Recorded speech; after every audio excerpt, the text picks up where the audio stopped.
In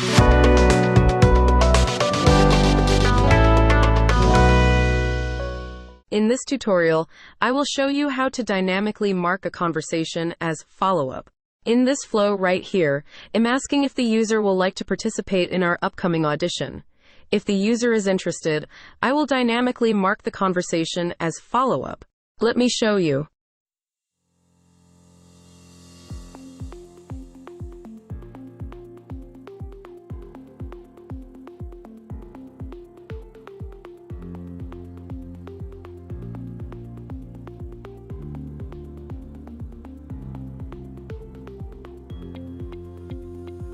The conversation has been marked as follow-up. Here we come to the end of this tutorial. Thank you for watching.